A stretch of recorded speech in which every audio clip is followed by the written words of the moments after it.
Hello everyone. तो आज हमारा जेई का 22 जनवरी की फर्स्ट शिफ्ट का पेपर मैं आपके साथ डिस्कस करूंगा। और इस पेपर को डिस्कस करने से पहले कुछ बात शेयर करना चाहूँगा। नंबर 1 की 21 की शिफ्ट 1 और 2 के कंपेयर में ये पेपर काफ़ी सिंपल था। यानी इस पेपर के क्वेश्चन जो थे, क्वेश्चन तो नए थे पर ऐसे स्टैंडर्ड थे कि जो आप अगर किसी ने बेसिक बहुत अच्छे से कर रखा तो पेपर आपके लिए इजीली सॉल्व हो सकता था।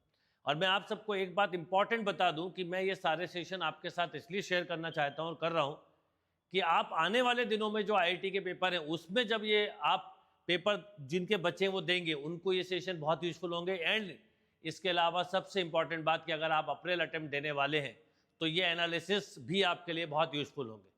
और एक और इम्पॉर्टेंट बात कि आप जब मेरे साथ एनालिसिस करेंगे तो क्वेश्चन सॉल्विंग अप्रोच का एक डिफरेंट वे समझ पाएंगे कि कैसे हम लॉजिक, ऑप्शन या ट्रिक से कर सकते हैं। यानी बहुत सारी नई चीज़ें आप सीखने वाले हैं।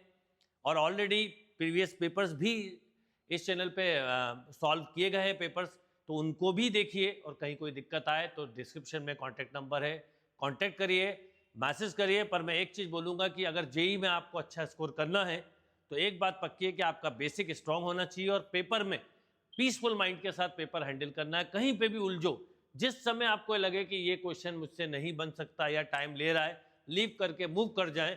अगर ये आप करते हैं तो आप डेफिनेटली अच्छा स्कोर करते हैं। चलिए अब क्वेश्चंस को जरा एक एक करके देखते हैं हम, और आप देखिए कि किस ढंग से आप क्वेश्चन को इजीली सॉल्व कर सकते थे जिससे आप मैक्सिमम से मैक्सिमम अटेम्प्ट कर पाए। देखिए 22 जनवरी शिफ्ट 1 का क्वेश्चन है। क्या क्वेश्चन है? If the end point of chord of parabola y square equal to 12x are x1 y1 and x2 y2 and it subtend 90 degree at the vertex of parabola then x1 x2 minus y1 y2। किसी भी question को देख के सबसे पहले creation या images, जैसे coordinate में स्पेशली आपकी इमेजेस भी क्लियर होनी चाहिए। आप देखिए पैराबोला जो है वो स्टैंडर्ड है, तो अगर हम स्टैंडर्ड पैराबोला की बात करें तो इस तरह का एक पैराबोला है। अब इसमें बोला है कि y square equal to 4x are x1 y1 दो पॉइंट्स है। The end point of chord, focal chord नहीं बोला, कॉर्ड बोला, कोई भी हो सकती है लाइक दिस। मान लीजिए ये a है, ये b है, इसके कोऑर्डिनेट है x1 y1 and this is x2 y2। ये subtend 90 degree eight vertex, vertex पे कितने का एंगल बना रही है? 90 डिग्री का एंगल बना रही है लाइक दिस, राइट। तो आपको बताना x1 x2 minus y1 y2 क्या होगा। अब सबसे अच्छा तरीका होता है कि आप पैरामेट्रिक कोऑर्डिनेट ले लें। पैरामेट्रिक कोऑर्डिनेट क्या होंगे? 80 स्क्वायर कॉमा 280, और अगर मैं y square equal to 12x की बात करूं तो a की वैल्यू 3 है, मतलब 3t स्क्वायर कॉमा 60। तो अगर मैं इस एंड के कोऑर्डिनेट लिखना चाहूं तो इस एंड के कोऑर्डिनेट लिख सकता हूं 3t1 का स्क्वायर कॉमा 61। और यदि मैं आपसे बोलूं इस एंड के कोऑर्डिनेट लिखो तो आप लिखते हैं 3t2 square comma 6t2, right. अब क्योंकि कहीं पर भी हो सकते हो, वो तो टू एंड बोला उन्होंने, राइट। अब यहां पर भी हो सकते हैं, यहां पर भी हो सकते हैं, यहां पर भी हो सकते हैं, जो सेंटर के साथ मतलब वर्टेक्स के साथ 90 डिग्री का एंगल बना रहे हैं। अब आपके पास पहली लाइन का स्लोप, मतलब वो एक अगर मैं बोलूं स्लोप क्या होगा तो आप बोलते हैं 61 अपॉन 3t1 स्क्वायर, मतलब basically 2/t1। And O B का स्लोप क्या होगा बेटा? डायग्राम के लिए ऐसा बनाया तो 2/t2 हो जाएगा। और क्योंकि आपको पता है ये दोनों म्यूचुअली परपेंडिकुलर है, means m1 m2 equal to -1, यानी 4/t1 t2 इक्वल टू -1, या आप ऐसा बोल सकते हैं t1 t2 इक्वल टू -1। एक रिजल्ट आपको ये मिल गया। अब हमारे लिए काम हो गया। अब देखिए क्या बोला, x1 x2 minus y1 y2, यानी 9 t1 t2 का whole square minus 6 into t1 t2, 36 हो जाएगा। 6 इंटू 6, t1 t2 कितना आया है? माइनस का 4, तो माइनस का 4 का स्क्वायर 36, तो 9 इंटू 36 माइनस 36 माइनस 4, तो 144 plus 144 is means 288 is score, right. तो क्वेश्चन बड़ा अच्छा था कि आप एक कॉर्ड लेना है, वो कॉर्ड के दो एंड को अगर वर्टेक्स से जोड़ते हैं तो एंगल 90 डिग्री है। आपने पैरामेट्रिक कोऑर्डिनेट लिए, t1 t2 को की वैल्यू निकाली, और simply x1 x2 minus y1 y2 कर दिया, question will be solve. Okay, देखिए एक और क्वेश्चन देखते हैं। 22 जनवरी शिफ्ट फर्स्ट का क्वेश्चन है और डिफरेंशियल इक्वेशन का क्वेश्चन है। क्या है? x dy minus y dx equal to under root x square plus y square d x if y equal to y x y1 equal to 0 then y3। Question बड़ा प्यारा सा है और देख के समझ में आ रहा होगा, डिग्री 1 1 1 यानी होमोजीनियस इक्वेशन है। आप इसको ऐसा भी लिख सकते हैं, x dy equal to root x square plus y square plus y into d x. तो डी एक्स को यहाँ पे भी लिख सकते, पहले चलो लिख लीजिए, समझाता हूँ आपको, क्योंकि क्वेश्चन एक्सप्लेन ही नहीं करना है, किस ढंग से थॉट प्रोसेस को डेवलप करना है वो भी इंपॉर्टेंट बात है। तो ये आपको मिल गया y plus root of x square plus y square upon x. ये हो गई होमोजीनियस इक्वेशन। मैंने आपको जो टेक्निक्स बताई उस पर काम करिए। होमोजीनियस इक्वेशन में हम क्या करते हैं, y equal to v x लेते हैं, d y by d x की जगह v plus x d v by d x put करना, मतलब डिफ्रेंशिएट करते हैं तो ये रिजल्ट आता है। ट्रिक के लिए y को 1 और y को v लिख दीजिए, x को 1 लिख दीजिए और d y by d x को ये। तो आपने लिखा v plus x d v by d x equal to v plus under root 1 plus b square. ये कैंसिल, वेरिएबल सेपरेबल लगाया तो आपको मिल गया d v upon root 1 plus b square equal to d x upon x, right. Integration on both side, तो आपको मिल गया log v plus under root 1 plus b square equal to log x plus c भी लिख सकते हो, log c भी लिख सकते हो, कोई फर्क नहीं पड़ता, प्लस सी लिख दीजिए, राइट।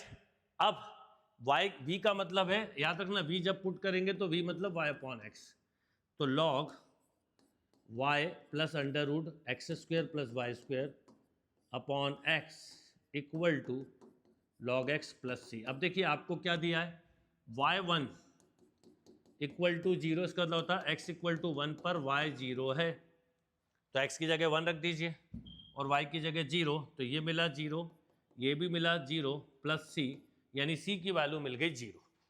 अब c की वैल्यू 0 होते ही आपको क्लिक कर गया होगा कि अब मेरे पास यही बचा, यानी एक तरह से दोनों के लॉग कैंसिल, ऐसा बचा।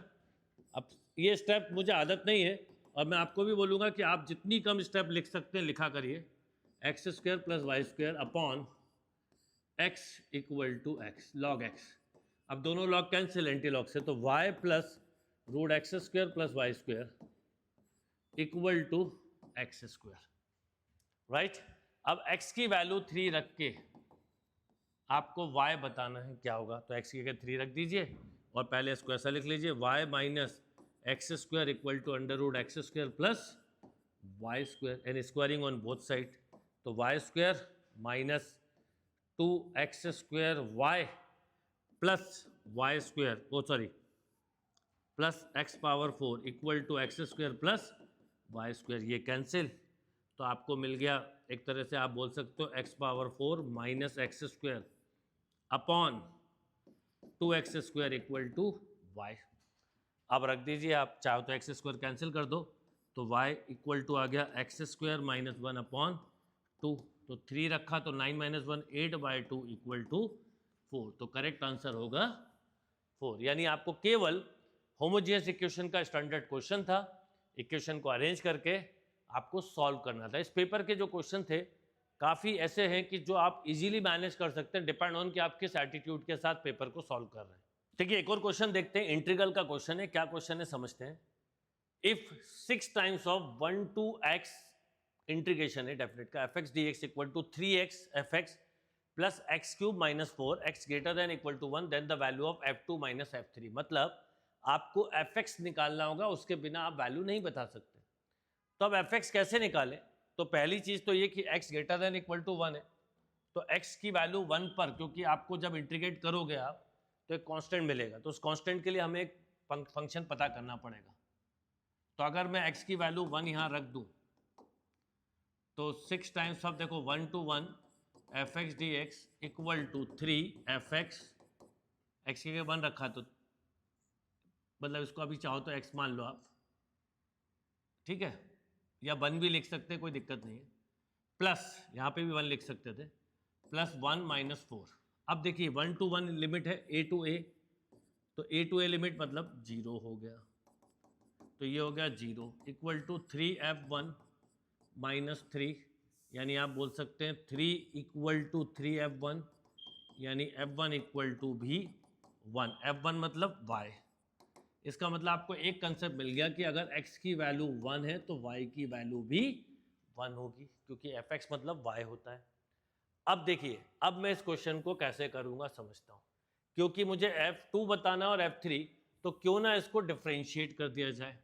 और डिफरेंशिएशन ऑफ जब हम फंक्शन करते हैं तो मान लो यहाँ 5x है, यहाँ gx है और यहाँ ft dt है, तो सिंपल t के प्लेस पे upper limit into differentiation of upper limit minus lower limit into differentiation of lower limit. और समटाइम्स लोअर लिमिट कांस्टेंट होती है तो उसका डिफरेंशिएशन मतलब ये वाला पार्ट आता ही नहीं है। तो अब दोनों तरफ मैं dy बाई डी एक्स कर रहा हूँ, तो देखिए दोनों तरफ जब हम dy बाई डी एक्स करेंगे तो हमें मिलेगा 6fx, x का डिफरेंशिएशन हो गया 1, समझाने के लिए लिख रहा हूँ, ना लिखते तो भी चलता, x इक्वल टू यहाँ दो फंक्शन है मल्टीप्लाई में 3x into f dash x plus x का हुआ तो 1, तो 3fx plus 3x square, right, कोई दिक्कत नहीं है।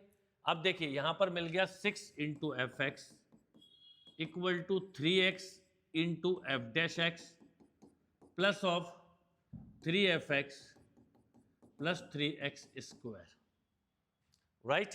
ये fx यहाँ सब्ट्रैक्ट होगा तो 3fx, ये 3fx आ गया, यहाँ पर मिल गया आपको 3fx, ये हो गया 3x into f dash x plus of 3x square, 3 भी कैंसिल कर दीजिए, तो fx इक्वल टू मिल गया आपको x into f dash x plus of x square, right, plus of x square. अब आपको इससे निकालना है fx, ओके। अब ध्यान से देखो आप जरा, अब आपको यहाँ देख के थोड़ा सा ऐसा लग सकता है अब मैं क्या करूँ, यहाँ fx है एफ डैश है, पर आप समझो fx का मतलब होता है y, तो y equal to x d y by d x plus x square. एक तरह से ये इक्वेशन है मेरे पास, जिसको मैं चाहूँ तो ऐसा भी लिख सकता हूँ x into d y by d x minus y equal to x square. अगर मैं x का डिवाइड कर दूँ तो d y by d x minus y upon x equal to x, right. अब ध्यान देना, आप पहले प्लस माइनस की कोई मिस्टेक ना हो, इसको ट्रांसफर किया माइनस, यहाँ माइनस आएगा तो माइनस एक्स हो जाएगा, क्योंकि एक्स स्क्वायर को आपने ट्रांसफर किया यहाँ वाई को। अब देखिए यह है लीनियर डिफरेंशियल इक्वेशन, जिसकी मैंने कुछ टेक्निक्स बताई हैं डायरेक्ट। अगर आप ध्यान रखेंगे, मेरे साथ आप पढ़ रहे हैं तो बहुत सारी चीज़ें आप डायरेक्ट सीखते हो। D y by d x plus p y equal to अगर क्यू हो तो नंबर 1 इसका इंटीग्रेटिंग फैक्टर होता है e power p d x, और सॉल्यूशन होता है y into integrating factor equal to q into integrating factor plus of c, यानी आप डायरेक्ट आंसर लिख सकते हो, ओके। तो अगर मैं इसका इंटीग्रेटिंग फैक्टर देखूं तो मेरे पास है integrating factor e power minus 1 upon x d x, यानी e power minus log x, इसका मतलब 1 बाय एक्स। तो सॉल्यूशन क्या होता है, y into 1 upon x, y into integrating factor equal to q, x है और ये x है तो दोनों कैंसिल, तो 1 dx मिला। तो अब इसका मतलब y upon x equal to minus x plus c मिल गया। अब आपके पास c की वैल्यू कैसे निकलेगी, x की वैल्यू 1 पर y भी 1 है, तो 1 equal to minus 1 plus c, तो c की वैल्यू आ गई 2। अब c की जैसी वैल्यू 2 आई तो आपके पास रिजल्ट आ गया y equal to minus x square plus 2x, ये हो गया फंक्शन, और y मतलब fx। देखिए यहाँ तक पहुँचना आना चाहिए, क्वेश्चन किस तरह के हैं वो आपको क्लियर होंगे। अब अगर मैं ध्यान दूँ तो मेरे पास fx का रिजल्ट ये आ गया minus x square plus 2x। अब जैसे f2 बोला है तो 2 मतलब माइनस 4 प्लस 4 0 हो गया, और f3 बोला है तो माइनस 9 प्लस 6 यानी माइनस 3 हो गया। अब f2 माइनस f3 अगर बोलूं तो 0 माइनस 3 तो माइनस माइनस प्लस 3, तो answer is 3 unit. Is that clear? देखिए 22 जनवरी शिफ्ट 1 का एक और क्वेश्चन है, जरा ध्यान से देखिएगा क्या है। 9 + 7 alpha - 7 beta whole power 20, 9 alpha + 7 beta - 7 power 20, 9 beta + 7 - 7 alpha power 20, 14 + 7 alpha 7 beta whole power 20 is, इस पूरे का रिजल्ट जो है वो है m power 10, then the value of m where alpha is दिया हुआ था, ये साइज टाइप पे नहीं लिखा, -1 + √3 iota by 2 and beta is -1 - √3 iota by 2।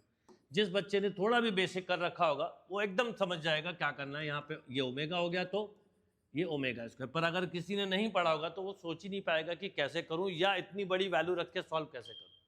अच्छा, दूसरी बात, जब भी बहुत बड़ी पावर हो और कॉम्प्लेक्स का क्वेश्चन हो तो आप थोड़ा सा केयरफुल होके करिए, केयरफुल होके करिए। मतलब देखिए ध्यान से, 9 7 -7, 9 7 -7, 9 7 -7 सब में, तो कहीं ना कहीं हम उसको एक जैसा टर्म बना सकते हैं। वो कैसे बनाएंगे बताता हूँ। अच्छा, आप ओमेगा की प्रॉपर्टी याद रखिए, 1 + ओमेगा स्क्वायर होता है 0 और ओमेगा क्यूब होता है 1, ओमेगा पावर 3n 1, 3n के मल्टीपल पे 3n + 1 omega and 3n + 2 is omega square, right. तो अगर हम इसको देखें तो क्या क्या मिलेगा जरा समझते हैं ध्यान से। देखिए सबसे पहले यहाँ पर क्या क्या है, देखिए 9 + 7 ओमेगा - 7 ओमेगा स्क्वायर की whole power 20 plus 9 omega + 7 omega square - 7 की power 20 plus 9 omega square + 7 - 7 omega की पावर 20 प्लस लास्ट का टर्म ध्यान दें तो 14 + 7 कॉमन ले लो तो अल्फा प्लस बीटा है कि होल पावर 20 है, और इसको आप लिख सकते हो 14 + 7 into omega plus omega square जो कि -1, तो 14 - 7 तो 7 पावर 20, यानी लास्ट टर्म जो है वो तो 7 पावर 20 है, राइट। वो m की पावर के टर्म में बात कर रहा है। चाहे तो हम 7 पावर 20 को 7 के स्क्वायर की होल पावर 10 लिख लें, यानी 49 की पावर 10। तो आपसे पूछा क्या, then the value of m, तो m की वैल्यू यहीं पे मिल गई मुझे 49। यानी आप समझो, क्योंकि इसके रिजल्ट से कुछ इस ढंग से तो नहीं बनेगा कि ये इसके साथ जुड़ जाए पावर, फिर भी मैं पूरा आपको समझाऊंगा। अब देखिए, ये तो आपको लास्ट समझ में आ गया होगा कि आपने 7 अल्फा प्लस बीटा को लिखा, दिस इज -7 और +14 था तो बचा 7 और 7 की पावर 20 यानी 49 की पावर 10, और 49 है भी, बट इसको बाकी कैसे करेंगे वो समझाता हूँ। देखिए अब क्या हुआ कि ये कोई एक पकड़ लीजिए, मान लो आपने ऐसा ही लिया तो 9 + 7 ओमेगा - 7 ओमेगा स्क्वायर की पावर 20, तो मुझे 9 का कोफिशिएंट 1 बनाना है, तो मैंने ओमेगा बाहर निकाला। अगर मैंने ओमेगा कॉमन लिया तो ओमेगा पावर 20 बाहर आ गया, तो मिला 9 + 7 ओमेगा - 7 ओमेगा स्क्वायर। अब आप बोलोगे ये ओमेगा स्क्वायर कैसे लिख दिया, तो भैया इस 7 को 7 ओमेगा क्यूब लिख लो, इस 7 को भी 7 ओमेगा क्यूब लिख लो, या 7 की पावर 7 ओमेगा पावर 4 लिख लो, लाइक दिस, ठीक, होल पावर 20। अब इसमें से मैं ओमेगा स्क्वायर बाहर निकाल लो, तो ओमेगा पावर 40 बाहर आया, तो 9 प्लस तो 7 ओमेगा - 7 ओमेगा पावर 4, तो ओमेगा स्क्वायर बचा। अब आप में से किसी को कंफ्यूजन है तो समझना मैंने क्या किया, यहाँ लिखा 7 ओमेगा पावर 4, ओमेगा स्क्वायर बाहर निकाला, इसको क्यूब लिख दो, तो 9 + 7 omega - 7 omega square, right, whole power 20। एक चीज, कुछ बातें आपको है ना एकदम क्लियर होना चाहिए कि भाई ये इतना कॉम्प्लिकेटेड में ओपन तो नहीं कर सकता। अब देखो, अब तीनों फैक्टर्स सेम हो गए, इसका मतलब मैं यहाँ पर 9 + 7 ओमेगा - 7 ओमेगा स्क्वायर की पावर 20 को कॉमन लूंगा, तो यहाँ मिला 1, यहाँ मिला ओमेगा पावर 20, यहाँ मिला ओमेगा पावर 40 प्लस 49 की पावर 20। क्वेश्चन ऑलरेडी कर चुके आप। अब ये क्या होगा, 1 ओमेगा स्क्वायर ओमेगा जो कि होता है 0, तो 0 इंटू एनीथिंग 0, तो आपके पास बचा 49 की पावर 10 था यहाँ ना, 49 की पावर 10, तो आंसर हो गया। आपसे पूछा m क्या होगा, तो m की वैल्यू हो गई 49। और अगर पावर पूछी होती, मान लो पावर अननोन कर देते, बेस दिया होता तो पावर बता सकते थे। देखिए एक डेफिनेट इंटीग्रल का क्वेश्चन है और उसके साथ ग्रेटेस्ट इंटीजर फंक्शन को यूज किया। ग्रेटेस्ट इंटीजर फंक्शन का इंटीग्रल का मैंने आपके साथ पहले के वीडियोस देखेंगे तो बहुत सिंपल सी टेक्निक को शेयर किया हुआ है, उसको समझिएगा कि greatest integer function real line concept से करेंगे। जैसे ग्रेटेस्ट इंटीजर फंक्शन लिखा हुआ हो, ये क्वेश्चन है -π/2 to π/2 dx upon greatest integer x + 4।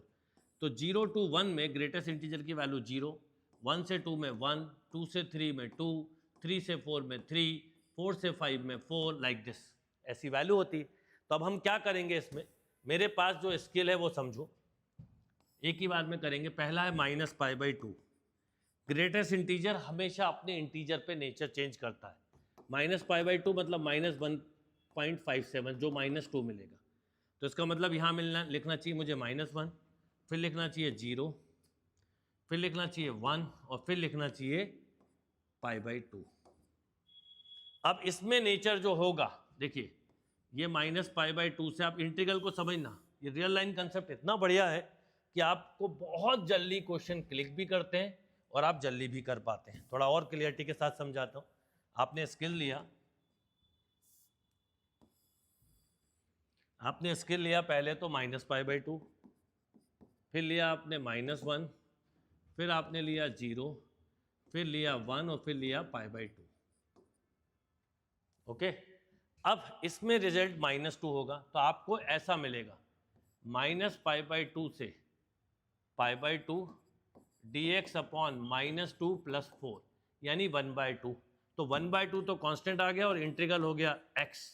और रूल ये होता समझना, -π/2 से -1 अपर लिमिट माइनस लोअर लिमिट, तो -π/2 + 1। तो इस वाले पार्ट का आंसर ये हो गया, राइट यानी इस वाले पार्ट का आंसर हो गया। बेटा यहाँ लिखते चलते हैं, -π/4 + 1/2। अब अगले पार्ट पे आए। अब -1 से 0 में ये -1 देगा तो 1/3 बचेगा, मतलब ऐसा आएगा dx अपॉन 1/3। तो आपको मिलेगा 1/3, देन अगेन मिलना वही है x। तो आप लिखोगे, मतलब आप बेसिकली क्या क्या मिलता है वो देखो, इसमें मिलता है 1/2, इसमें मिलता है 1/3, राइट। इंटीग्रल तो x ही होगा। अब इसके आ गया 0 से 1 में, तो 0 से 1 में ये मिलेगा 0, तो 1/4 मतलब x हर बार आएगा ऐसा, फिर लिमिट रखेंगे। और 1 से 2 में 1 मिलेगा तो 1/5x, राइट। अब x का जो वैल्यू है वो लिमिट है, x मतलब अपर लिमिट माइनस लोअर लिमिट। ये टेक्निक्स है जिस पे आप काम करोगे तो आपको बहुत फायदा होगा। मतलब मुझे यहाँ मिलेगा 1/2 upper limit minus lower limit -1 + π/2, sorry ऐसा अपन, हाँ। अगले में मिलेगा 1/3 upper limit minus lower limit, 0 minus minus +1। अगले में मिलेगा 1/4 अपर लिमिट, ये 1 मिनट, 0 -1 तो +1 होगा, हाँ, अपर limit minus lower limit 0 plus 1/5 अपर limit minus lower limit, right. अब देखिए क्या क्या मिलेगा आपको मिला π/4 -1/2 + 1/3 + 1/4 + π/10 -1/5। तो सबसे पहले पाई वाले टर्म अलग कर लो। तो π/4 बिल्कुल आराम से करिए समझ के, π/10 तो एलसीएम आ गया 20, तो 5π + 2 यानी 7π/20। अब देखिए 7π/20 केवल एक ही में था, तो आप यहीं पर आंसर को क्रैक कर गए।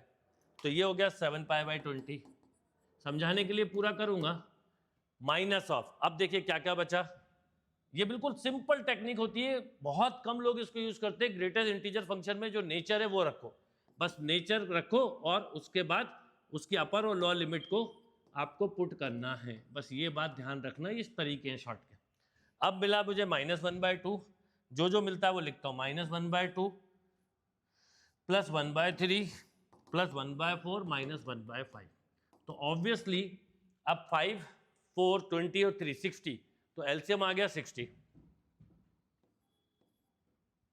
है ना। ये मिला -30, ये मिला प्लस का 20, ये मिला 15, ये मिला माइनस का 12। अब -30 तो ये -10 मिला, तो -10 तो ये 5 मिला, तो ये हो गया माइनस ऑफ, एक बार देख लीजिएगा, -1/2 + 1/3 + 1/4 - 1/5, ठीक है। तो यहाँ पे आ गया -10 माइनस, ये हो गया -10 -12 + 15 यानी 3, तो ये मिला -7/60। यस, तो ये हो गया -7/16। तो मतलब आपका आंसर जो है वो ये आ गया कितना, 7π/20 -7/60। वैसे तो आपने एक चीज नोटिस की होगी कि इतने पे ही हम आंसर निकाल चुके हैं। मतलब आपको केवल इतना सा करना था कि कांस्टेंट टर्म को अलग ऐड कर देना था, पाई वाले टर्म को अलग, और जैसे ही पाई को ऐड किया आपका आंसर आ गया। मतलब उस स्टेप पे रुक जाओगे तो आपके लिए बहुत अच्छा है, क्योंकि आपके लिए छोटे छोटे मिनट बहुत कीमती है, छोटे छोटे सेकंड, एक क्वेश्चन से 10 20 30 जितने सेकंड बचाओगे वो कहीं ना कहीं अगले क्वेश्चन में आपके लिए यूजफुल होंगे।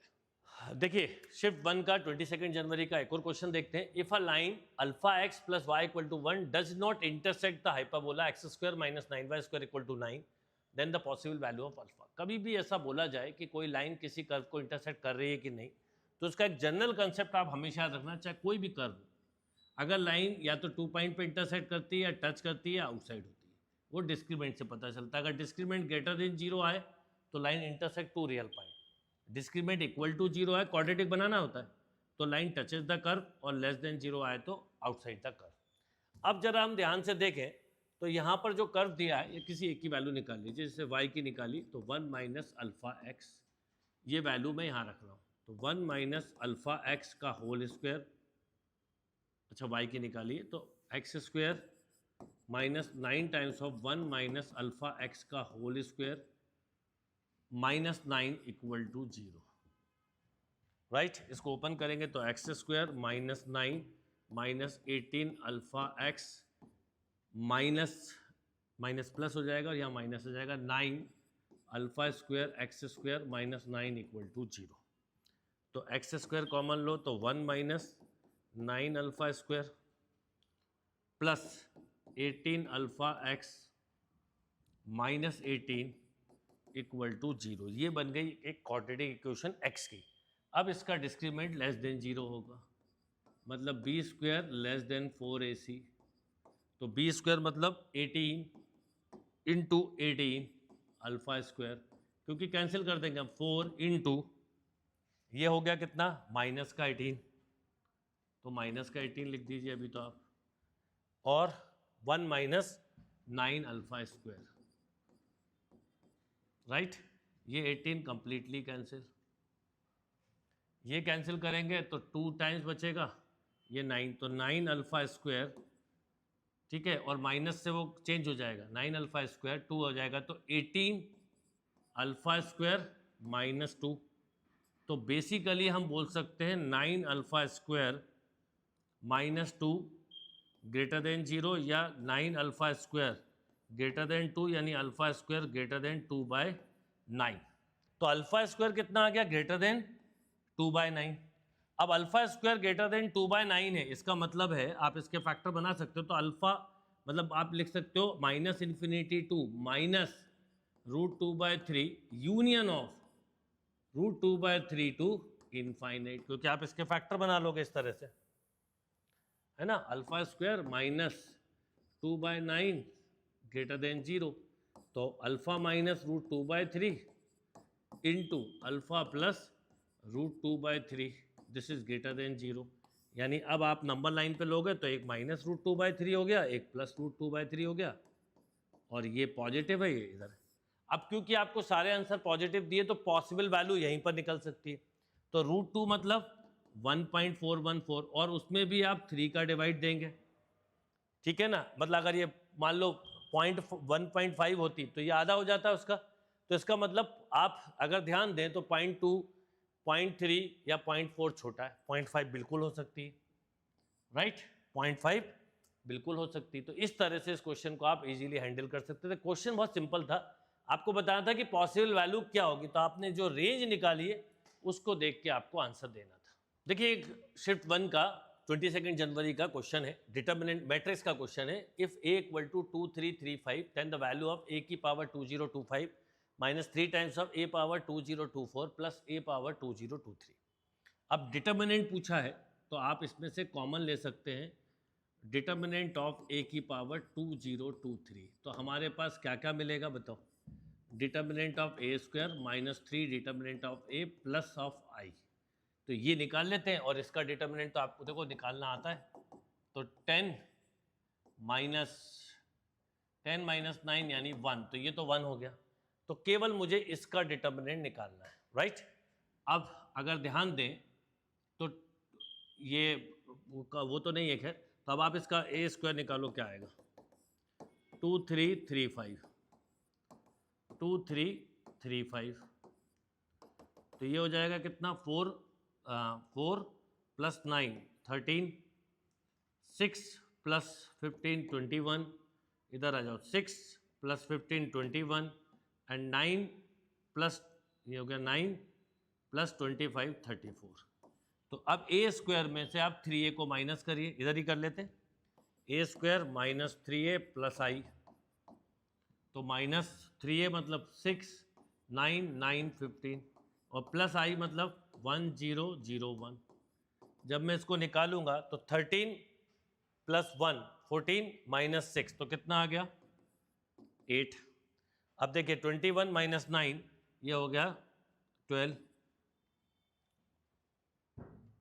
21 माइनस 9 देन अगेन 12 और 34 प्लस 1 ये हो गया 35, तो ये हो गया 20। ये मैट्रिक्स बन गया। अब इसका भी डिटर्मिनेंट पूछा है आपसे, ये तो ये रिजल्ट आया, तो इसका अगर मैं बोलूँ डिटर्मिनेंट तो आप बोलते सर 160 माइनस 144, यानी आप आंसर बोलते 16। तो 16 इज अ राइट आंसर। दिखने में थोड़ा लग रहा था, पर जैसे ही आपने कॉमन लिया क्वेश्चन इज टू इजी। देखिए एक और क्वेश्चन देखते हैं क्या है। If the value of cos square 48 degree minus sine square 12 degree upon sine square 24 degree minus sine square 6 degree is alpha plus beta root 5 upon gamma, then the value of alpha plus beta plus gamma where alpha beta gamma belong to natural number are in lowest form. ठीक है, ठीक है। तो ये तो खैर काफ़ी simple दिख रहा है। देखिए सबसे पहले तो आपको दो फॉर्मूले अगर क्लिक कर गए तो क्वेश्चन इज टू इजी। कैसे? क्योंकि एक क्वेश्चन है कॉस स्क्वायर ए माइनस साइन स्क्वायर बी, जो कि होता है cos A plus B into cos A minus B, और नीचे है साइन स्क्वायर ए माइनस साइन स्क्वायर बी। अच्छा मैं समझाने के लिए लिखता हूँ, आप डायरेक्ट फॉर्मूला यूज करना। तो sine A plus B into sine A minus B. तो अगर मैं इसको ऐड करूँ तो मुझे मिलेगा cos 60 into cos 36 upon sine A plus B करोगे तो साइन 30 इंटू साइन 18। ओके, अब देखो ये तो वैल्यू आपको पता है, ये 1/2 ये वही कॉम्प्लीमेंट्री, और ये भी 1/2 कैंसिल। अब कॉस 36 की वैल्यू कितनी हो जाएगी रूट 5 प्लस 1/4, और इसकी हो जाएगी 4 अपॉन रूट 5 माइनस 4, 4 से 4 कैंसिल। अब root 5 plus 1 upon root 5 minus 1 मिला। अच्छा इसको कंपेयर करना आपको अल्फा प्लस बीटा रूट 5 से, तो इसका मतलब इसको रैशनलाइज कर देते हैं। तो root 5 plus 1 upon root 5 plus 1, तो ऊपर हो जाएगा 5 प्लस 1 प्लस 2 रूट 5 बाय 4। अब ये आ गया बेटा 6 प्लस 2 रूट 5 बाय 4, और लोएस्ट फॉर्म लिखा हुआ है तो मतलब डिवाइड कर दीजिए 2 से, तो 3 प्लस रूट 5 बाय 2। अब इसको आप जब कंपेयर करेंगे alpha plus beta root 5 by gamma से, तो आप अल्फा बीटा गामा बता सकते हैं। तो अल्फा हो गया 3, बीटा हो गया 1 और गामा हो गया 2, और आपसे इन तीनों का समेशन पूछा है, डायरेक्ट क्वेश्चन नहीं है। तो 3 + 3 इज इक्वल टू 6। यानी क्वेश्चन कितना सिंपल था, बस क्या करते हैं थोड़ा इधर उधर कर देते हैं, डायरेक्ट रिजल्ट ना पूछ के, क्योंकि डायरेक्ट रिजल्ट हर बच्चा कर लेगा, पर आप थोड़ी एडिशनल प्रैक्टिस किए होगे तो आप इन क्वेश्चन को इजीली हैंडल कर पाओगे। देखिए एक और क्वेश्चन है, क्या है क्वेश्चन, शिफ्ट 1 का क्वेश्चन है जनवरी 22 का, कि 1 2 to 50 2 number alpha and beta are selected at random, find the probability that product is divisible by 3।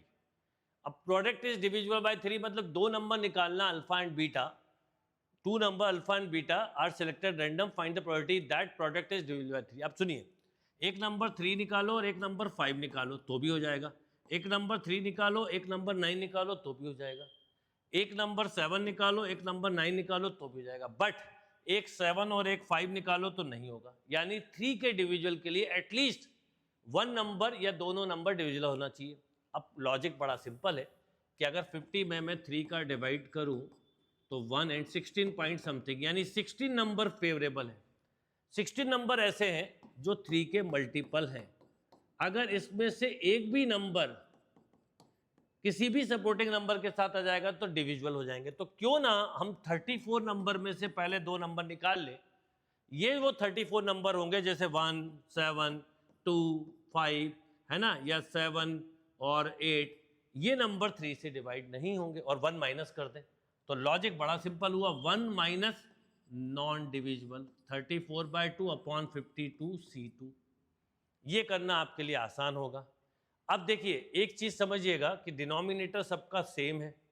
अब आप इसको जब सॉल्व करेंगे तो 1 minus 34 into 33 upon 21, 50 into 49 upon 21, तो 21 डायरेक्टली कैंसिल भी कर सकते थे। बहुत केयरफुली करिएगा, 34 33 अपॉन 50 इंटू 49, राइट।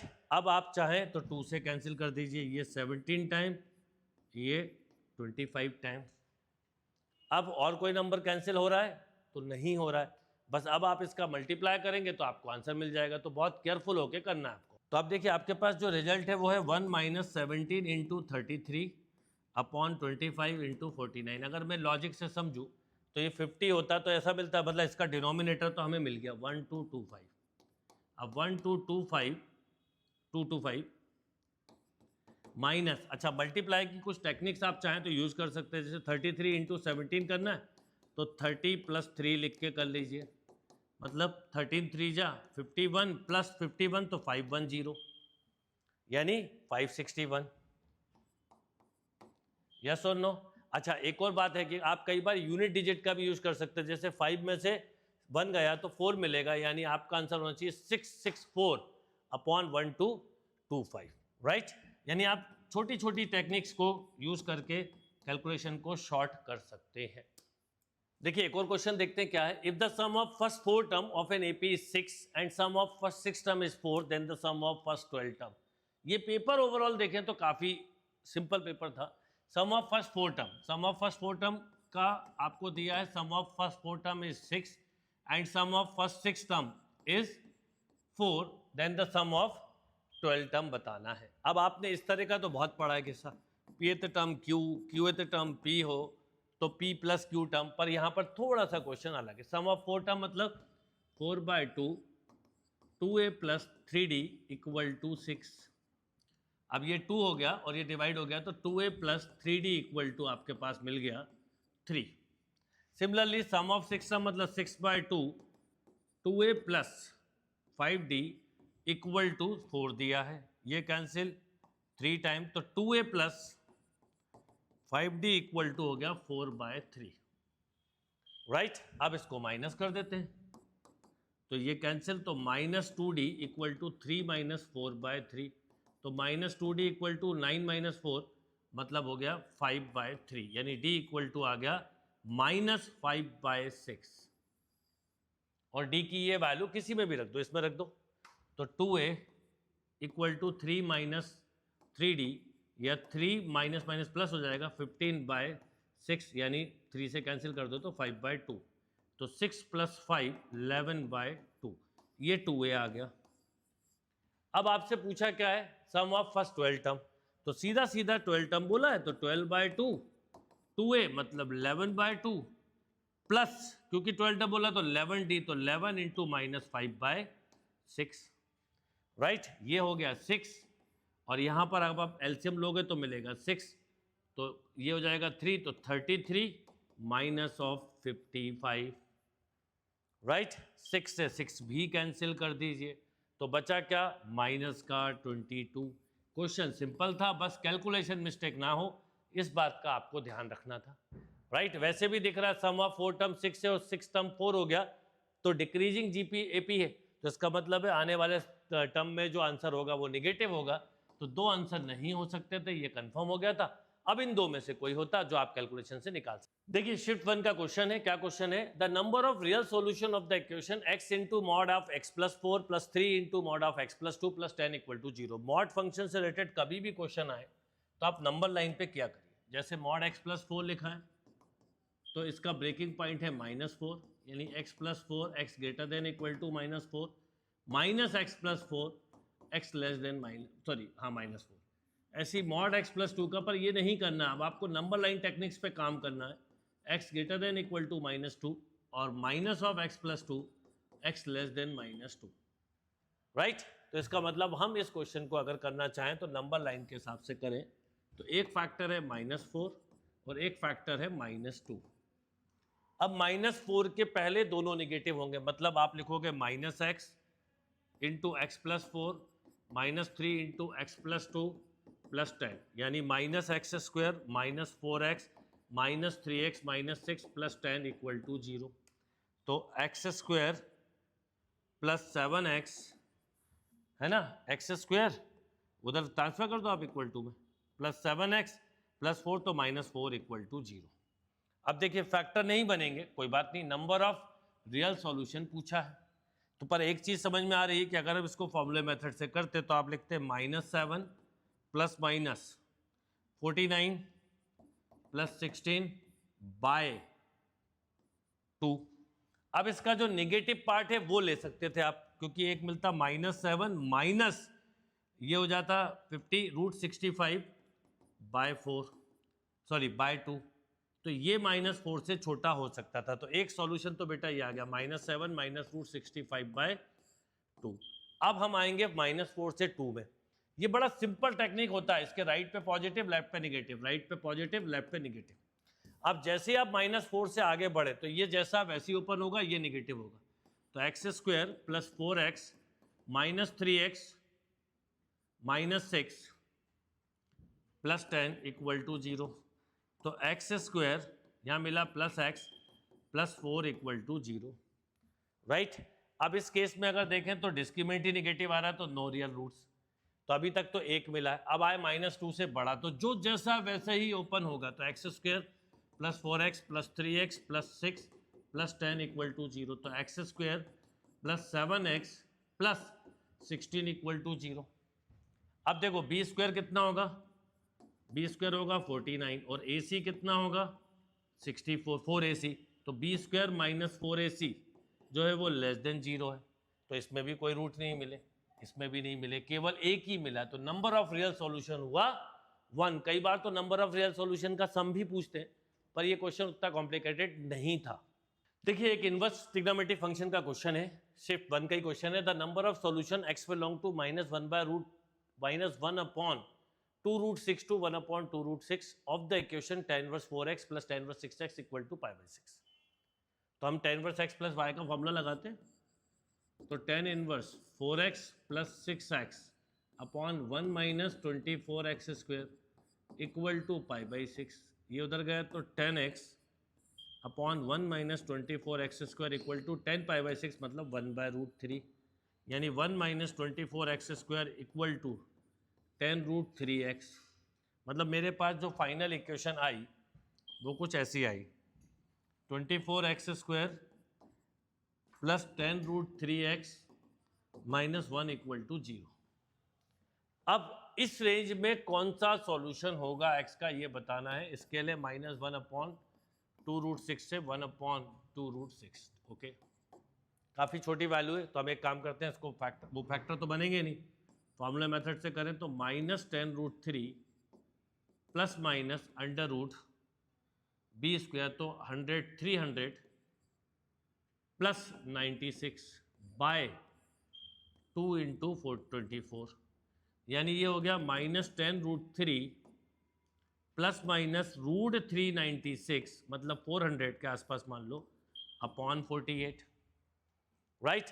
अब अप्रोक्सीमेशन को देखो कैसे करते हैं, मान लो थोड़ी देर के लिए कि ये जो है ये 400 ही मान लेते हैं हम, तो पहले मुझे एक मिलता और ये √3 लिखा है और 10 इंटू तो ये 17 पॉइंट मान लो, तो -17 एक तरह से सोचिए और -20/48 तो -37/48, ठीक है। और एक बार जब आप प्लस लेते तो आपको जरूर मिल जाता -17 प्लस का लगभग 20/48 ये मिल सकता था। तो एक ये तो बाहर आ गया, इसके ये पीछे आ जाएगा इधर, तो इसका मतलब नंबर ऑफ सॉल्यूशन होना चाहिए 1, ये वाला सॉल्यूशन होना चाहिए। अगर हम देखें तो √396 माइनस 10√3/48 ये होगा और ये वाला नहीं होना चाहिए, क्योंकि दोनों ही निगेटिव हो जाएंगे तो वैल्यू काफ़ी छोटी मतलब पीछे चली जाएगी, राइट। देखिए शिफ्ट 1 का 22 जनवरी का एक और क्वेश्चन क्या है, इफ इनडेफिनेट इंटीग्रल का sin x की पावर -11/2 cos x की power -5/2 dx P1/Q1 cot x की पावर 5/2, ओके कुछ इस तरह का क्वेश्चन है। dx अपॉन ये एक इंटीग्रल की स्टैंडर्ड फॉर्म है, जैसे मैंने स्टार्टिंग में बोला था इस बार का पेपर जो है, ये वाला पेपर जो शिफ्ट का, ये काफ़ी स्टैंडर्ड पेपर था। cot x P1/Q1 cot x की पावर 5/2 माइनस P3 नहीं P2 भी होना चाहिए, मतलब एक मिनट इसमें कुछ करेक्शन है। इसमें करेक्शन ये कि P1/Q1 cot x की पावर 9/2 फिर है माइनस P2/Q2 cot x की पावर 5/2 फिर है माइनस P3/Q3 cot x की पावर 1/2 फिर है प्लस P4/Q4 tan x की पावर cot x की पावर -3/2। अब इसमें एक चीज़ समझ लीजिए, क्वेश्चन की टेक्निक समझना है। एस ऑफ PI/QI इज 1, मतलब ये जो है को प्राइम नंबर्स हैं और 1 2 3 4, तो आपको बताना है सिग्मा i = 1 to 4 PI/QI, मतलब बेसिकली जो आपसे पूछा ना वो पूछा है P1/Q1 इसका रेशो आफ्टर कैंसिलेशन को प्राइम में plus P2/Q2 plus P3/Q3 plus P4/Q4, एक चीज़। अच्छा यहाँ पर इसके आगे माइनस भी लगा है, तो थोड़ा ध्यान से कंपेयर करते हुए चलना है कि इसमें वैल्यू निगेटिव रही होगी, इसमें पॉजिटिव रही होगी, क्या रही होगी वो हमें कंपेयर करना है ध्यान से, उसमें मिस्टेक ना हो। अब देखिए इस क्वेश्चन में इंटीग्रल का रिजल्ट क्या है वो बहुत इंपॉर्टेंट नहीं है, क्योंकि वो तो फिक्स हो गया। कांस्टेंट क्या है वो इंपॉर्टेंट है। और अगर आप ध्यान दो तो जब इन दोनों पावर का सम इवन निगेटिव इंटीजर होता है ऊपर जाके, तो पुट करते हैं tan x = t और फिर इसको सॉल्व करते हैं। यानी ये क्वेश्चन को अगर हम ध्यान दें तो एक चीज आप ध्यान रखना, मैं आपको बता दूं P1/Q1 यही काम का है, माइनस फिर है P2/Q2 फिर है माइनस P3/Q3 और है फिर P4/Q4, मतलब हमें यही चाहिए है। इसके अंदर क्या आ रहा है उसको ना भी लिखोगे तो चलेगा, क्योंकि आपकी हर स्टेप में जहां आप टाइम सेव कर सकते हो वो आपके लिए बहुत इंपॉर्टेंट है। और आप जब मेरे साथ हो तो आपको क्वेश्चन सॉल्विंग टेक्निक्स पे बहुत काम करना चाहिए, ये मेरा एक सजेशन है आपको, है ना। अब ये देखिए, अब सबसे पहले मैं इसमें 10 बनाने के लिए cos x की पावर 11/2 का डिवाइड करूंगा, तो ये हो जाएगा 10 x की पावर 11/2 और ये हो जाएगा cos x की पावर 8, जिसको आप ऐसा भी लिख सकते हो sec की पावर 8x dx अपॉन 10 की पावर 11/2। अच्छा sec की पावर 8 को क्या लिखेंगे आप लिखेंगे sec की power 6x into sec² x upon 10x की पावर 11/2। अब आपको पता है कि tan x को आप t मानने वाले हैं, स्टैंडर्ड मेथड है, तो sec² x dx = dt आएगा एक बात, और 1 + tan² x होता है sec² x। तो अगर मैं इसमें देखूं तो ये लिख सकते हो 1 + tan² x का होल क्यूब इंटू, अभी तो ऐसा लिखा देते हैं, अगली स्टेप में लिखेंगे।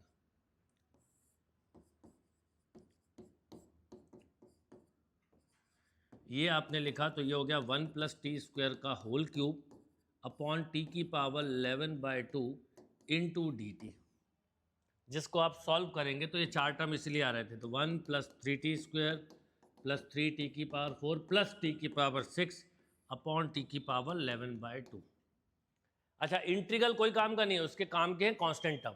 तो मेरे पास फाइनल जो रिजल्ट है वो कुछ ऐसा है जिस पे मुझे ध्यान देना है। पहला t की पावर -11/2 प्लस 3 टाइम्स ऑफ 2 - 11/2 मतलब t की पावर -7/2 प्लस 3 t की पावर माइनस, अब 4 कम हो रहा है तो 4 कम कर दो, 4 - 11/2 तो 3/2 प्लस t की पावर 1/2। ये मेरा फाइनल रिजल्ट है। अब इसके जो कांस्टेंट आएंगे वो काम के हैं, क्योंकि जैसे अगर मैं इसका इंटीग्रेशन करता तो मैं लिखता -9/2 अपॉन -9/2 मतलब -2/9 इंटू, अब ये क्योंकि t की पावर 9 -9/2 है और वहाँ लिखी थी प्लस, तो 10x कॉट में कन्वर्ट हो जाएगा, मतलब 1 अपॉन t की पावर 9/2, तो 10 रखा तो ये हो गया कॉट की पावर 9/2। तो मुझे उससे कोई लेना देना नहीं, तो मैं आपको टेक्निक बताऊंगा कि आप सीधे सीधे क्या लिखेंगे, यानी यहाँ पर लिखेंगे -2/9। ठीक, अगले में आएगा 3 तो है ही, -7/2 + 1 यानी -5/2, तो ये ऊपर आ जाएगा तो -6/5। ठीक है, इधर आप लिखोगे तो -3/2 + 1 यानी -1/2, तो 2 ऊपर आ गया तो -6/1 लिख सकते हैं, और प्लस यहाँ 1 होगा तो 3/2 अपॉन 3/2 तो 2/3, ये टर्म आ गए। अब आप इससे जब कंपेयर करेंगे, देखिए इसके साथ ऐसा आया, मतलब आप समझ लो -2/9, और जो क्वेश्चन में बोला है इसको अभी मान लेते हैं let lambda, -6/5 lambda, -6/1 lambda, plus 2/3 lambda, और ये सब को प्राइम नंबर्स है, तो बस आप इसको कंपेयर करके जोड़ेंगे। अब देखिए आप इससे कंपेयर कर दें। अच्छा, पहला टर्म नहीं था, यहाँ पे मुझे लगता है माइनस ही रहा होगा, तो 2 + 9 ये हो जाएगा 11, 6 + 5 ये भी 11, 6 + 1 7, क्योंकि देखो माइनस से माइनस का कंपेयर, इस माइनस से इस माइनस का, यहाँ पर भी माइनस रहा होगा, और आखिरी में 2 + 3 5, तो 22 + 12 यानी 34, तो आंसर होना चाहिए इसका 34। अब आपने वो कॉट वगैरह नहीं लिखा तो आपका टाइम बच गया, पर आप लिखना चाहे तो पूरा लिख सकते थे, मतलब एक्चुअल में ऐसा मिलता जाता, जैसे इसमें मिलता 3 × t की पावर -5/2 अपॉन माइनस का 5/2 लाइक दिस, है ना, और t की जब वैल्यू डालते तो माइनस है इसलिए 10 कॉट में कन्वर्ट हो गया, और बिल्कुल उसी पैटर्न पे ये क्वेश्चन दिया हुआ था। देखिए शिफ्ट 1 का एक और क्वेश्चन है 22 जनवरी का, क्या है, साइन इनवर्स, क्वेश्चन है sine inverse 5 - x upon 2x + 3 plus 1 upon log base e 10 - x, इसकी डोमेन दी है -∞ to alpha union of beta gamma gamma except delta, मतलब डोमेन पूछी नहीं है, जिस पर एंड हो रही है उसका अल्फा बीटा गामा और डेल्टा, इसका समेशन इनटू 6 टाइम पूछा गया है। तो भाई ये तो क्वेश्चन काफ़ी सिंपल हो गया, बट केयरफुली होके करना है, क्योंकि साइन इनवर्स में थोड़ा सा टाइम आपको लग सकता है। अब कैसे निकालेंगे, तो देखिए मैं बताता हूँ। सबसे पहले तो इसकी निकाल लेते हैं, 1 अपॉन लॉग बेस 10 - x। तो पहली चीज़ ये कि लॉग 1 जो होता है वो 0 होता है, तो x की वैल्यू 9 नहीं हो सकती, ये पक्का है, एक्सेप्ट करा भी है ना उन्होंने डेल्टा, तो डेल्टा 9 हो गया, मतलब यहीं पे पता चल गया। और दूसरा 10 - x ग्रेटर देन 0 होना चाहिए, इसका मतलब x जो है वो लेस देन 10 होना चाहिए, यानी इसकी जो डोमेन है आखिरी वाले की, वो आप बोल सकते हो -∞ टू 10 एक्सेप्ट, अच्छा इसलिए दिया है, ऐसा इसलिए दिया, -∞ टू 10 भी नहीं रख सकते थे, एक्सेप्ट 9, ये तो मैंने इसकी निकाल के छोड़ दी, ज़्यादा उसमें प्रॉब्लम नहीं है, फिर कॉमन भी देखना होगा, अभी हमें 10 नहीं रख सकते थे, 9.99 यूनियन ऑफ वो सॉरी एक्सेप्ट ऑफ 9, लॉग 1 0 होता है इसलिए। अब इसकी डोमेन में आपको थोड़ा सा काम करना पड़ेगा कि ये जो है केयरफुली अब ये इनइक्वलिटीज है तो आप क्रॉस मल्टीप्लाई कर नहीं सकते, तो आप क्या करोगे, ट्रांसफर करोगे। तो एक एक करके लेते हैं। जैसे मैंने लिया 5 minus x upon 2x plus 3, time तो लेगा क्वेश्चन थोड़ा, तो ये होगा 5 minus x minus 2x minus 3 upon 2x plus 3 less than equal to 0। तो ये हो गया minus of 3x plus of 2 upon 2x plus 3 less than equal to 0। Negative हटाओगे तो 3x minus 2 upon 2x plus 3 greater than equal to 0। मतलब इसका skill जो है वो -3/2 और 2/3। तो ऐसा मिल गया। मतलब मुझे नंबर लाइन के हिसाब से देखूं तो मैं ऐसा बोल सकता हूँ x बिलोंग टू -∞ टू -3/2। अच्छा, -3/2 ओपन रहेगा क्योंकि अपॉन में -3/2 यूनियन ऑफ 2/3 आ सकता है, 2/3 टू इन्फिनिटी। ये एक रेंज तो मिल गई। अब सिमिलरली इसके लिए इसके साथ करते हैं हम, इधर इसको अलग कर देते हैं। तो 5 minus x upon 2x plus 3 plus 1 greater than equal to 0। Sign वैसा ही रहना चाहिए। अब देखो 5 minus x plus 2x plus 3 upon 2x plus 3 greater than equal to 0। तो ये मिला x plus 8 upon 2x plus 3 greater than equal to 0। तो इससे मुझे मिल गया -8 और माइनस का 3/2, ये वाला। यानी अगर मैं इसका सॉल्यूशन लिखता तो मैं लिखता -∞ टू माइनस का 8 close bracket union of -3/2 to open रहता, -3/2 नीचे। अच्छा, इसका तो हमारे पास है। अब हमें कॉमन रिजल्ट देखना है। तो अगर हम कॉमन रिजल्ट देखें तो ये -8 से स्टार्ट हो रहा है और ये -3/2 पे -8 इधर कहीं आएगा। तो इसका मतलब मुझे यहाँ तक नहीं जा सकता मैं। तो पहला स्केल हुआ -∞ टू -8, ये क्लोज ब्रैकेट हो गया। अब प्लस में जाओगे तो -3/2 से नहीं जा सकते क्योंकि ये -3/2 पे खत्म हो रहा है। तो कहाँ से जाओगे, यूनियन ऑफ 2/3। अच्छा, 2/3 ये हमारा हो गया। अब हमारे पास बीच में भी कहीं है -∞ टू, यहां पर हम जा सकते थे 10 तक, ठीक है। तो यहां गए -8 तक।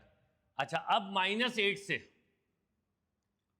हम ऐसा बोल सकते हैं यहां पर, क्योंकि डेल्टा तो हम 9 छोड़ेंगे। अच्छा, वहां पर है वो 2/3 से इनफाइनाइट। पर हमारे पास एक दिक्कत है कि हम 10 से बाहर नहीं जा सकते।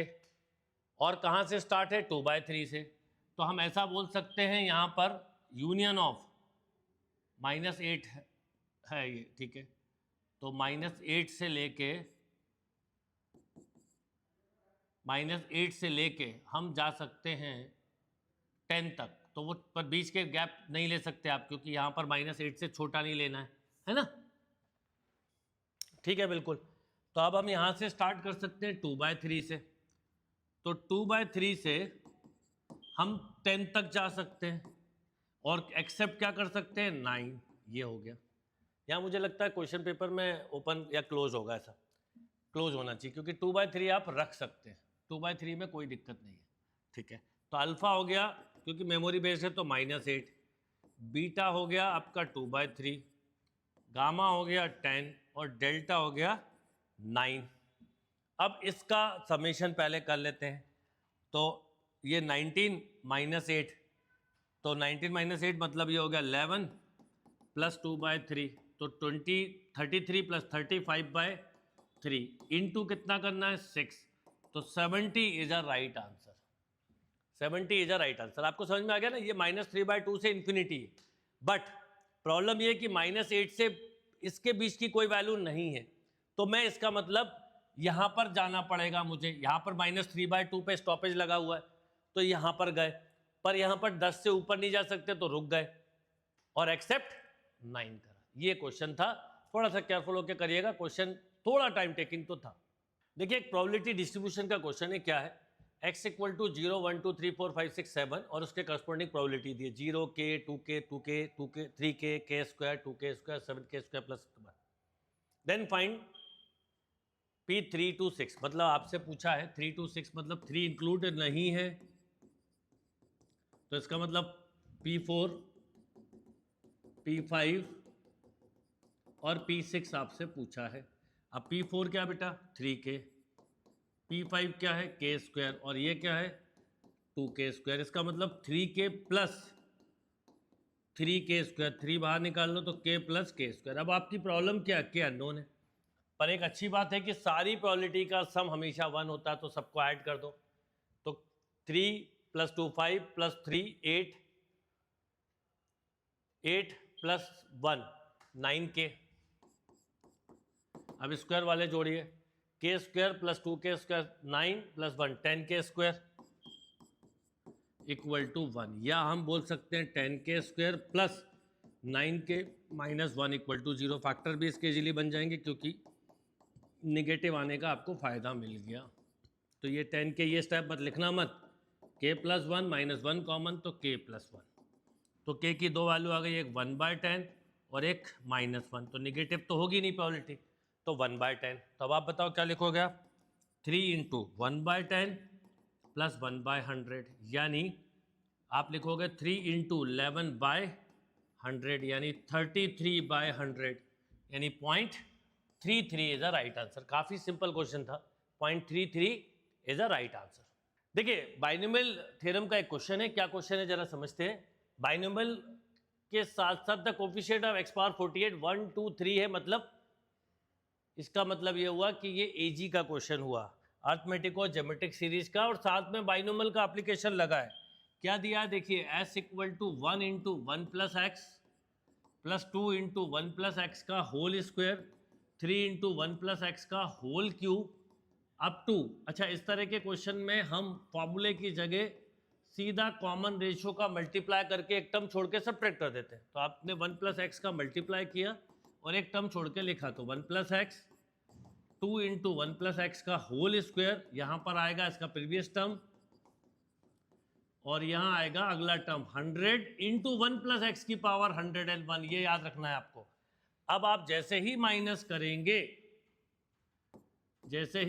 करेंगे तो आपको मिलेगा s × 1 - x = ये मिला 1 + x, 1 + x का होल स्क्वायर, टफ नहीं है क्वेश्चन, दिखने का ही, 1 + x का होल क्यूब। बस एक इंपॉर्टेंट बात है, 1 + x की पावर 100 के बाद एक टर्म माइनस का होगा, 100 × 1 + x की पावर 101। और इससे एक चीज समझ में आती है कि आपको माइनस, अच्छा यहाँ माइनस बच गया, तो आप जब डिवाइड करोगे माइनस का तो आपको कुछ ऐसा मिलेगा, 100 × 1 + x की पावर 101 अपॉन x, और ये पूरा माइनस में, और ये जीपी है, तो 1 + x × 1 + x की पावर 100, टर्म उतने ही रहेंगे -1 अपॉन 1 + x -1, तो ये x² हो गया।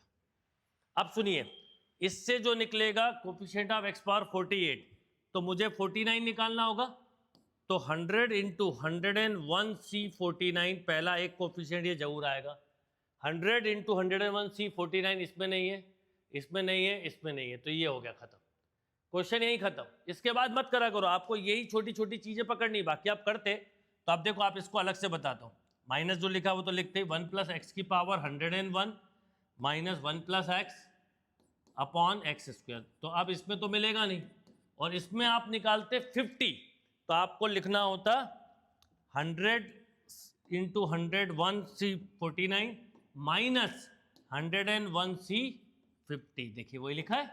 तो आप कई बार किसी भी स्टेज पे आंसर देने की कंडीशन में आ जाओ, इमीडिएटली क्वेश्चन लीव करके आगे बढ़ जाओ। देखिए एक सर्कल का क्वेश्चन है, क्या क्वेश्चन है, if two circle x² + y² - 4x - 2y - 4 = 0 and x + 1 का होल स्क्वायर + y + 4 का whole square = r² intersect at two distant points and range of r belong to alpha beta, then the value of alpha beta।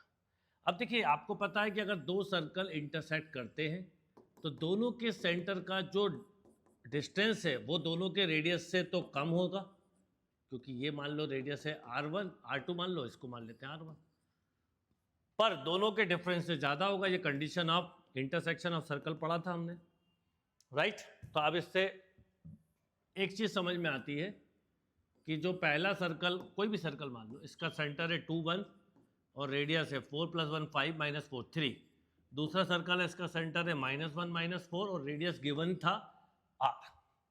दोनों centre का distance की बात करूं तो 9 + 25 यानी √34। तो हम बोलेंगे mod of r - 3 less then √34 less than r+3। अच्छा, ये मॉड क्यों लिखा है?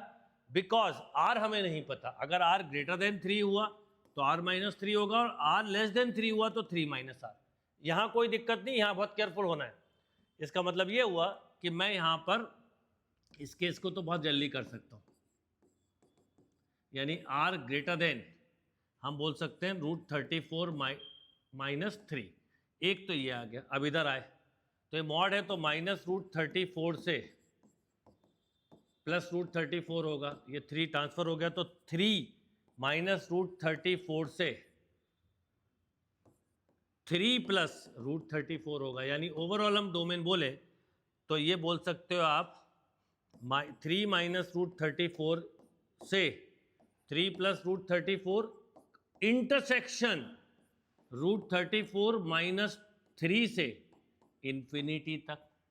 पर आपको एक बात पता है कि हमेशा हमें इंटरसेक्शन इसलिए लिखा है कि कॉमन बताना है। अब कॉमन कैसे बताएंगे आप बताइए? कॉमन कैसे बताएंगे? तो बड़ा सिंपल सा लॉजिक है कि ये √34 - 3, ये 3 - ये तो निगेटिव है, तो ये पॉजिटिव से स्टार्ट होगा और यहाँ पे ख़त्म हो जाएगा। यानी ओवरऑल जो डोमेन होगी √34 - 3 से 3 + √34 होगी। यानी अल्फ़ा ये हो गया √34 - 3, बीटा हो गया √34 + 3। अब आपसे अल्फ़ा इंटू बीटा पूछा है तो 34 - 9 यानी 25। तो करेक्ट आंसर होगा 25, राइट?